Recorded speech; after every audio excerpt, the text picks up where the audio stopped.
This is Kulusevski. Curls it beautifully. This is Gareth Bale.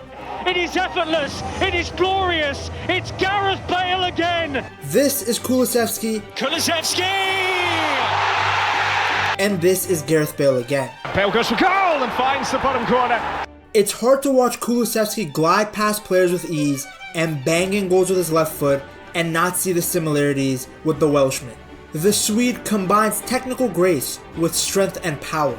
So how exactly has Kulusevski transformed from a good player to one of the very best in the Premier League? With Son not being as good as he was before, Kulusevski has become by far and away the best player in the Tottenham squad. In a team that is so inconsistent, the Swede has been one of the only consistent factors. He's pretty much been involved in every single Tottenham big moment. The 4-0 against Everton started with his clever layoff for Bissouma's opening goal. The comeback win at Coventry in the Carabao Cup was turned around when Kulusevski took control of the game and set up Spence's equalizer. When Spurs beat United 3-0 at Old Trafford, Kulusevski scored the second with a flying volley, very reminiscent of his hero and Swedish countryman Zlatan Ibrahimovic. He was the best player on the pitch that day by a distance. Spurs ended up destroying West Ham 4-1, but they were down a goal before Kulusevski took over and beat Areola with a powerful low shot to the near post. In typical fashion, he also dunked on Manchester City. His ability to drive forward and his energy caused him to slice City's midfield open like that girl who banged 100 dudes in one night. Let's also not forget his genius pass to Solanke in the game against Villa. But what's crazy is Kulusevski wasn't always like this. In fact, when Postecoglou first arrived at Tottenham, there was hope that the Australian could rejuvenate Kulusevski, as the 2023 season hadn't gone the best for him. Between Antonio Conte's rants, this is the first time in my career to see a situation like this. His defensive 3-back system that seemed to put every Spurs fan to sleep. It's so boring, it's unreal. Along with dealing with a thigh problem, Kulusevski did not have the best season. What's funny is that he actually started the season really well. He picked up a goal and assist against Southampton. But after opening day, he legit only scored one more goal for the club. In all competitions, by the way, not just in the Premier League. Now, to be fair to Kulusevski, the entire team struggled that season. Spurs had finished 8th, and that was pretty much down to Harry Kane putting the entire squad on his back. It was really a season to forget for Tottenham fans because the post-match press conferences became more entertaining than the matches themselves, and that's never a good sign. Tottenham story is this: 20 years that there is the owner and never won something. The season was a complete contrast to the 2022 season, where despite joining the club in the middle of the year, Kulusevski hit the ground running. Coming in January is not easy. Well, you made it look quite easy. He got a goal and assist as Tottenham performed their annual win over Manchester City. It's actually hilarious how much Pep struggles against Tottenham. No, it's just City. It's just City. I love to play against the best because then you compete against the best. Kulusevski then scored against Leeds, then provided 2 assists in a 5-0 win over Everton in the next match. He ended up being involved in 13 goals. 5 goals he scored himself, and 8 times he assisted one of his teammates. Here's the funny part. Antonio Conte was the Tottenham manager throughout that whole period. He had come in after Nuno had been sacked, guiding Spurs to a 4th place finish and clinching Champions League football. By the way, how funny is it? Nuno gets sacked and now he's managing Nottingham Forest, who are doing incredible in the league, and Conte went to Napoli, where he's probably going to lift another Scudetto title. Tottenham, genuinely the club might be cursed, man. I don't know. Typical Tottenham performance. They obviously will let you down most times.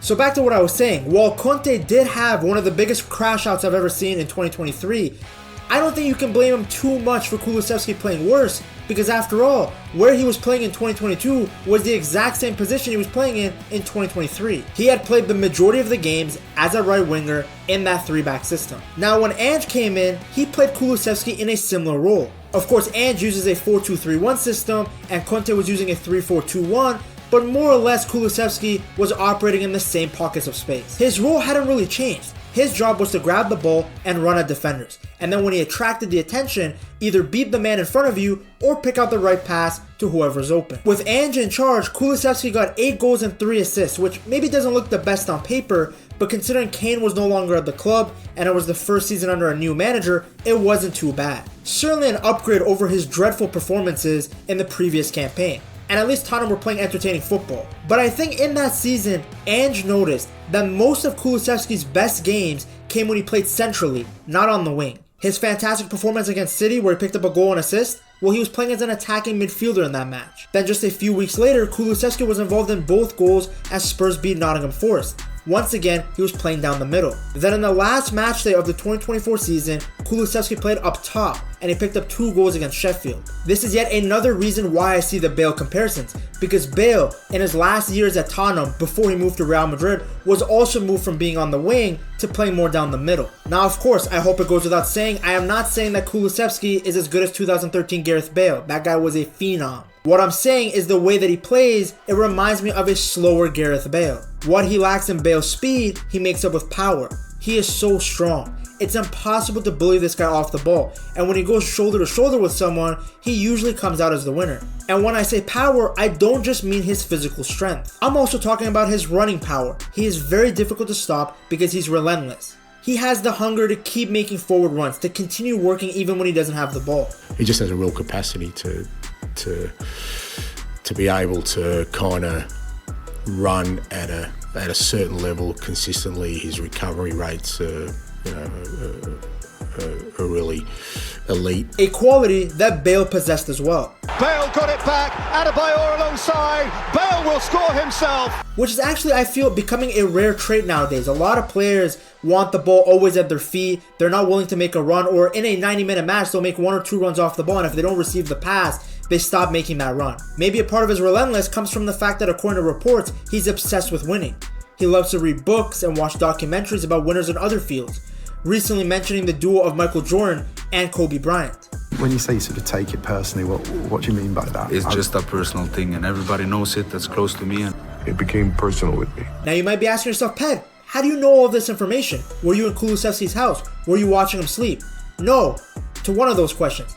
I just research a lot of information, and if you want access to exclusive content, information that isn't covered by the mainstream media, information that your boys and friends don't know about, you gotta check out my Patreon. The link is in the description. Even when Spurs are defending, Kulusevski is relentless. When he plays in the midfield, he actually led the league at one point for possessions gained in the final third. He's one of the biggest reasons why Spurs' press has looked better and better. I remember when Bale was played as an attacking midfielder, his numbers went up like crazy. He now had the freedom to roam. He wasn't stuck on the wing. He could now punish teams in more ways because he had more freedom. He could go on the left, he could go on the right. He wasn't stuck to hugging the touchline. I see the same thing with Kulusevski, whose output has gotten so much better ever since Ange began using him in the number 8 and number 10 roles. Very obvious that you're more central, you're getting on the front foot even more. You look like it feels like it's made for you. yeah, it feels good. It feels good to play and a lot of freedom. So it's all instincts where I can go and create my own spaces. To be honest, even from the beginning, he didn't really seem like an Ange Postecoglou winger. The Australian likes his wingers to hug the touchline, make a lot of runs in behind, press a lot, and be super fast. While Kulusevski can do many of the roles I just suggested, he's at his best when he gets a lot of touches on the ball. As a result, it just made more sense for him to be in the middle, more engaged in the build-up. You want him to come deep to collect the ball and initiate the play. I think Ange realized this too because according to The Athletic, he actually looked into Kulusevski's history as a player when he first became a Spurs manager. He realized that before Kulusevski was used on the wing by Conte, before he was used as a winger for Juventus by Allegri and Pirlo, even before his days as a winger in Parma's 4-3-3, Kulusevski had played through the middle for his first professional club, Atalanta. Why are you more naturally midfielder? Because I played that when I was younger. I always been playing in the middle, so I'm just back to my roots. And Kulusevski didn't just play as a number 10 who received the ball in between the lines.